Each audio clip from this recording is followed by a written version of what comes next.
Hello, நாளைக்கு ஜவ்வரிசி வடை இடலான்னு இருக்கேன். அதனால நான் என்ன பண்ணுவேன்னா, முதல் நாளே ராத்திரி 10 மணிக்கா அதை வந்து வேக விட்டு எடுத்து வச்சிருவேன். அதை சூட்டோட குக்கரோட வச்சிருந்தோம்னு வச்சுக்கோங்களேன், கொஞ்சம் சூட்டோட இருக்கும். அதுக்கப்புறம் நாளைக்கு காலம்பரை இந்த லெமன்லாம் பிழிஞ்சுட்டு அதுக்கப்புறம் இடுறதுக்கு சரியா இருக்கும். சப்போஸ் ரொம்ப ஆரியவளா இருந்தா லைட்டா சுட வச்சுக்கலாம், அவ்வளவுதான். இப்போ இந்த ஜவ்வரிசி வடை வந்து என்ன எப்படி பண்ண போறேன்னா, போன வருஷம் நான் அப்படியே வேக விட்டுட்டு, அதாவது ஊற போட்டேன், மத்தியானமே ஊற போட்டு ராத்திரி இது மாதிரி பண்ணும்போது அதை எடுத்து அப்படியே வேக விட்டேன். இந்த ட்ரிப் எப்படி பண்ண போறேன்னா, அரைச்சு பண்ண போறேன். நான் நல்லா இருக்கும். அது வந்து அந்த சும்மா அப்படியே இந்த கூழ் வடை விடுற மாதிரி அப்படியே விட்டுட்டே வர வேண்டியதுதான். ரொம்ப டேஸ்டா இருக்கும். அது படப்படன்னு பொரியாது. அந்த மாதிரி நம்ம வேக விடும்போது ஒரு மாதிரி படப்படன்னு பொரியும் இல்லையா, இது படப்படன்னு பொரியாது. ஆனா நல்லா இருக்கும், டேஸ்ட் வைஸ் நல்லா இருக்கும். அதுக்கு தேவையான சாமான் சொல்றேன் பாருங்க. நான் வந்து 1 கிலோ திட்டத்துக்கு ஜவ்வரிசிய மத்தியானம் ஒரு 3 மணி போல ஊற போட்டிருக்கேன்.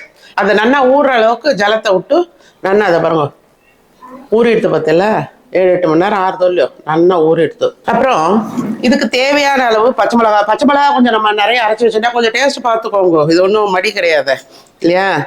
இது காரம் இல்லை, இந்த மிளகா இதை நான் அரைச்சி வச்சுட்டேன்னா அப்புறம் அடுத்து ஒரு வடாத்துக்கும் அதை யூஸ் பண்ணிப்பேன்.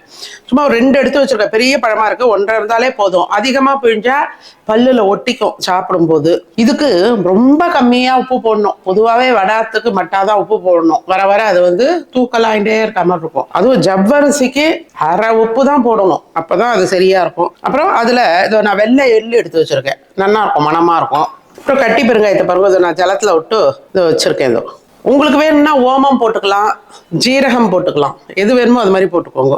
ஃபர்ஸ்ட் இந்த மிளகாவை போட்டு நல்லா அரைச்சுருவோம். கொஞ்சோண்டு மட்டா உப்பு போட்டுப்போம், ஏன்னா அந்த கலர் அப்படியே கிரீனிஷா இருக்கும்ல, அதுக்காக தான். இதை அரைச்சிடுவோம் ஃபர்ஸ்ட். இந்த பாருங்க நல்லா வெழுமூணு அரைச்சாச்சு. அடுத்து இந்த ஜவ்வரிசி அரைச்சுன்னு வந்துடலாம். அரைச்சி இந்த குக்கர்ல விட்டுற போறேன் பாருங்க. இந்த ஜலத்தையே கொஞ்சம் கொஞ்சம் விட்டு அரைச்சிக்கலாம். நல்லா இழுக்கும். பக்கத்துலயே கொஞ்சம் கெட்டில் இருந்தால் அதில் கூட வெந்நீரை போட்டு வச்சுக்கோங்க. தண்ணி இழுக்க நம்ம விடலாம். அதில் இந்த மாதிரி நல்லா அரைச்சிடலாம். ஊறி இருக்கிறதால நிமிஷமா அரைஞ்சிருத்தோம். இதே மாதிரி எல்லாத்தையும் அரைச்சி ரெடி பண்ணிட்டு அப்புறம் அடுப்பை பற்ற வச்சுப்போம். எல்லாத்தையும் அரைச்சிட்டு காட்டுறேன் உங்களுக்கு. இப்போ பாருங்க, அதை நல்லா இப்படி அரைச்சுன்னு வந்துட்டேன். இன்னும் அடுப்பை பற்ற வைக்கல, ஏன்னா ட்ரையன் பிடிக்கும். இதுக்கு இது பாருங்க, மட்டா உப்பு போடலாம் தேவைப்பட்டா. அப்புறம் பார்த்தா ஏன்னா நம்ம மிளகா அரைக்கும் போது வேற போட்டிருக்கோம், அதனால பார்த்துட்டு போட்டுக்கணும். இப்போதான் அடுப்பு மூட்டியிருக்கேன். இது பாருங்க, 1 கிலோன்றது ஜாஸ்தியா இருக்கு. இதோ பாருங்க, இந்த பாத்திரத்துலயே வச்சிருக்கேன். இது அப்புறம் தான் பண்ண போறேன் நான். எவர் சொல்லர் இல்லையா, அதனால பக்கத்துலயே இருக்கணும், இல்லைன்னா அது வந்து பிடிச்சிரும் அடியில. பக்கத்துலயே பாருங்க வெந்நீர் ஜலம் வச்சுன்னு இருக்கேன் நான். ஏன்னா இது கெட்டி ஆக ஆக நம்ம அதை விட்டுக்கலாம். இது கொஞ்சம் கலரண்டே தான் இருக்கணும், டக்குன்னு வந்துடும். ஆனாக்க உங்களுக்கு ஆக்சுவலாக இந்த மாதிரி வடாத்துக்கெல்லாம் பிறகும் இந்த அலுமினியம் குக்கர் தான் பெஸ்ட்டு உங்களுக்கு. மற்றபடி வேற பாத்திரம்லாம் வச்சோம்னா அடி பிடிக்கும் நல்லா. இதுன்னா நல்லா கனத்துன்னு இருக்குது. இல்லைன்னா முன்ன காலத்துல நல்லா பித்தளை பாத்திரம்லாம் இருந்தது, வெங்கல உருளை பெருசாக வச்சுட்டு இருப்பா, இந்த துடுப்பை போட்டு கலருவா.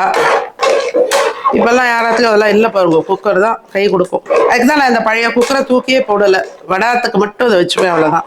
இது கிட்டத்தட்ட ஒரு 38 வருஷம் குக்கர். இது முதல்ல சமைச்சுட்டு இருந்தோம், அதுக்கப்புறம் நான் இது ஒரு 20 வருஷமா வந்து இதுதான் வடாத்துக்கு தான் வச்சுட்டு இருக்கேன். சௌகரியமா இருக்கு.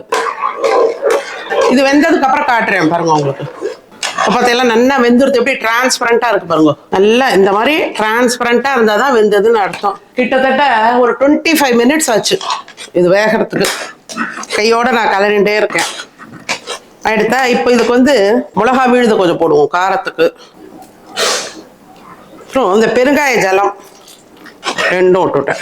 அவ்வளோதான். நான் இப்போ அடுப்பை அணைச்சிட போறேன். இது நாளைக்கு காலையில தான் இந்த எள்ளும் எலுமிச்சம்பழமும் பிழிய போறேன். இப்போ சுட சுட அதில் பிழிய போடல. அப்போ உப்பு புளிக்காரெல்லாம் பார்த்துக்கலாம் வேணுன்றவா.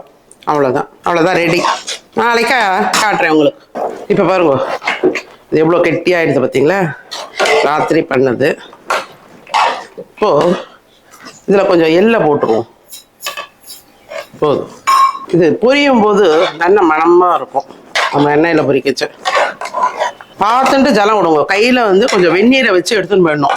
மொட்டை மாடிக்கு எடுத்துன்னு போயிட்டாக்க நமக்கு தேவைப்படும் போது விட்டுக்கலாம். அது இப்போ இதுக்கு லெமன் பிழியிறேன்.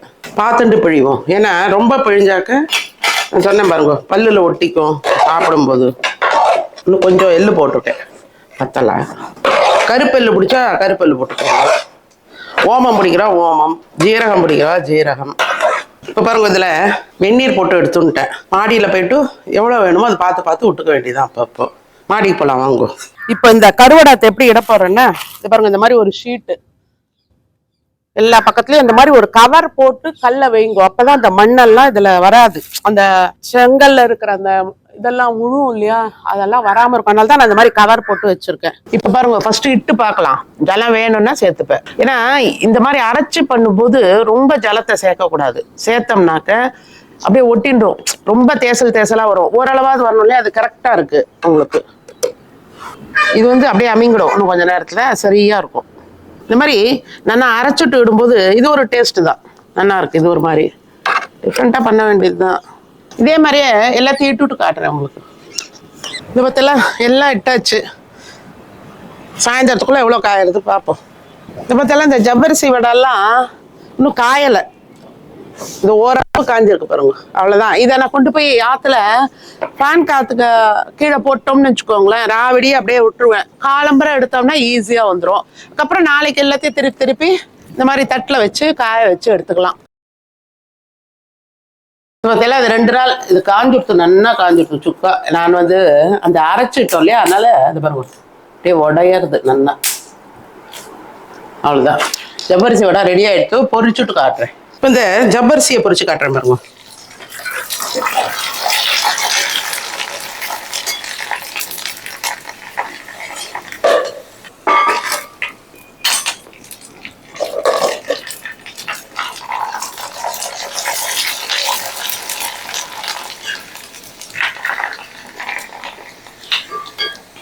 இந்த ஜவ்வரிசி நான் அரைச்சி பண்ணதால முத்து தெரியாது, எள்ளு போட்டது தெரியாது பாருங்க. நல்லா வாய்க்கும் நல்லா இருக்கும், மனமா எள்ளோட ஃப்ளேவரா இருக்கும். இது வந்து ஜீரகம் போட்டது. ஜவ்வரிசி வடை பாருங்க, நல்லா கிறிஸ்பியா வந்திருக்கு பாருங்க. இந்த குழம்பு கருவடா எல்லாரும் பார்த்துருப்பேன். பார்த்ததுல 1-2 பேர் வந்து ஜவ்வரிசி வடை வந்து விரிசல் வராம வர்றதுக்கு என்ன பண்றது அப்படின்னு கேட்டிருந்தா. எனக்கு தெரிஞ்சதை சொல்றேம்மா. எப்படின்னா, இப்போ நாங்க இந்த ஜவ்வரிசியோட எடிட்டிங் அப்போ சரி இது ஜாயின் பண்ணிடலாம், எல்லாருக்கும் யூஸ்ஃபுல்லா இருக்குமேன்ட்டு தான் இப்ப பண்றோம். ஜவ்வரிசி வந்து ஃபர்ஸ்ட் குவாலிட்டியா வாங்கிக்கோங்க. விலை கம்மியா கொடுக்குற கடையில போய் வாங்கவே வாங்காதீங்க. அது வந்து பழைய ஸ்டாக்கா கூட இருக்கலாம். அந்த மாவோட தன்மை குறைஞ்சிருக்கும் இல்லையா, வர வர நல்லா கொஞ்சம் 80 ரூபாய், 100 ரூபாய், 120 எல்லாம் இருக்கு. ஒரு 100 ரூபாய் ரேஞ்சுக்காவது வாங்கிக்கோங்க அட்லீஸ்ட். அந்த மாதிரி மாவு ஜவ்வரிசின்னு கேட்டு வாங்குங்க. ஆனா முத்தா இருக்கும் பார்த்தாலே. அப்புறம் நான் வந்து ஊற வச்சுதான் பண்ணுவேன். ஊற வச்சு பண்ணீங்கன்னா உங்களுக்கு டைம் சேவ், நன்னாவும் வேகும் குக்கர்ல வச்சோம்னா. அப்புறம் அதை கலரிட்டு கரெக்டா அந்த தண்ணி பார்த்துட்டே இருக்கணும். அதாவது வெந்த பதம் வந்து கண்ணாடி கிளாஸ் மாதிரி மினு இருக்கும். ஒண்ணு கூட வெள்ளையா தெரியக்கூடாது. அது பார்த்தாலே அப்படியே டிரான்ஸ்பரண்டா இருக்கணும். அந்த அளவுக்கு வேக விட்டு எடுத்துக்கோங்க. இடும்போது என்ன பண்ணணும்னா அந்த கன்சிஸ்டன்சியை பார்த்துக்கோங்க. ரொம்ப ஓடவானா ரொம்ப கெட்டியாவும் இருக்கக்கூடாது, மீடியமா வச்சுக்கோங்க. அப்புறம் அதை விட்டுட்டு தோசை வைக்கிற மாதிரி ரொம்ப இழைக்காதீங்க. ஓரளவு சும்மா உங்களுக்கு மொத்தையா தெரிஞ்சதுன்னா கொஞ்சம் பண்ணிக்கோங்க. கையிலேயே பக்கத்துல கொஞ்சம் வெந்நீரை வச்சுட்டு அதை இறுகிண்டே வரும் வர வர, அதனோட தன்மை இல்லையா, ஜவ்வரிசியோட தன்மை அப்படி. அதனால அதுக்கேற்ற மாதிரி அந்த வெந்நீரை சொட்டா விட்டு கலந்துக்கோங்க. அப்புறம் ஜவ்வரிசிக்கு ரொம்ப உப்பே போடாதீங்க, மட்டும் அரை உப்பு தான் போடணும், இல்லைன்னா கரிச்சு போயிடும். அது நிறைய பேர் அனுபவத்துல பார்த்திருப்பேன் பண்ணி. அப்புறம் இந்த லெமன் கூட நிதானமா தான் இதுல விடணும். நிறைய லெமன் பிழிஞ்சோம்னாக்க நம்ம அதை பொரிச்சுட்டு நம்ம சாப்பிடும் போது பல்லுல ஒட்டிக்கும். அதனால அதை பார்த்து விடுங்க. அதுவும் எனக்கு தெரிஞ்சு இதுதான். எனக்கு இந்த மாதிரி விரிசல் வந்தது கிடையாது. எனக்கு அந்த பார்த்தாலே தெரியும் ஒரு மாதிரி அந்த திக்னஸ், அதுக்கேற்ற மாதிரி விடுவேன் நான். எனக்கு வந்தது கிடையாது. சப்போஸ் வேற ஏதாவது உங்களுக்கு டவுட்ஸ் இருந்தா கமெண்ட்ல கேளுங்க. இந்த வடாலாம் அடுத்தடுத்து போடுறோம் இல்லையா, உங்களுக்கு என்ன டவுட்ஸ் இருந்தாலும் அதுல கேளுங்க, நாங்க உடனுக்குடன் சொல்றோம். எல்லாரும் ட்ரை பண்ணி பார்த்துட்டு எப்படி வந்ததுன்னு கமெண்ட்ல போடுங்க.